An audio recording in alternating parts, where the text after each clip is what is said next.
Europe का मरीज किसे कहा जाता है? तुर्की को। काबूल कौन था?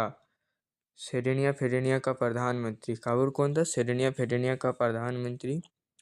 मेरियान किस देश के राष्ट्रवाद की प्रतीक थी? मतलब मेरियान किस देश की राष्ट्रवाद की प्रतीक थी? फ्रांस के राष्ट्रवाद की प्रतीक थी।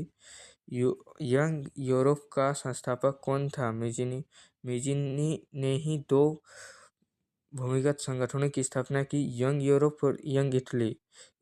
यंग यूरोप की स्थापना 1834 ईस्वी में और यंग इटली की स्थापना 1831 ईस्वी में। कावेनेरी कौन था? इटली में क्रांतिकारियों का एक संगठन। 1830 की क्रांति के बाद फ्रांस में किस प्रकार का शासन स्थापित हुआ? निरंकुश राजतंत्र। यूरोप सभ्यता का पालन किस देश को कहा जाता है? यूनान। यंग इटली की स्थापना कब हुई? अभी तुरंत बताए, कमेंट कर दो। तुरंत अभी बताए यंग इटली की स्थापना कब हुए? 1831 ईस्वी में। यंग यूरोप का भी कमेंट करो। यंग यूरोप का स्थापना कब हुआ अभी बताए। एक्ट ऑफ यूनियन किस वर्ष पारित हुआ? 1707 ईस्वी में। इटली का एकीकरण का महिमा कहा जाता है? इटली का एकीकरण की महिमा कहा जाता है मेजिनी को। यंग इटली की स्थापना किसने की? जीसस मिस्त्री ने किसकी स्थापना की? यंग इटली यंग यूरोप की। सेडाओं के युद्ध में किसे पराजय हुआ? से ऑस्ट्रिया की।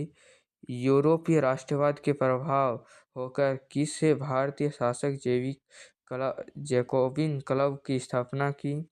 टीपू सुल्तान। 1789 ईस्वी में क्रांति के समय फ्रांस का सम्राट कौन था?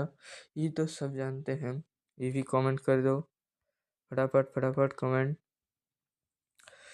किस युद्ध के बाद जर्मनी का एकीकरण पूरा हुआ? सेरेनिया का युद्ध। किस युद्ध के बाद जर्मनी का एकीकरण पूरा हुआ? सेरेनिया का युद्ध। फ्रांस की क्रांति का प्रमुख कारण था निरंकुश शासन। फ्रांस की महिलाओं को मताधिकार प्राप्त हुआ 1945 ईस्वी में। नेपोलियन ने जर्मनी को किस सन में स्थापित की? राइन सन। मेजिनी का संबंध किस संगठन से था? कावेनेरी। नेपोलियन बोनापार्ट फ्रांस का सम्राट कब बना? 1804 ईस्वी में। Thank you. अच्छा लगा तो वीडियो को share and like and subscribe कीजिए।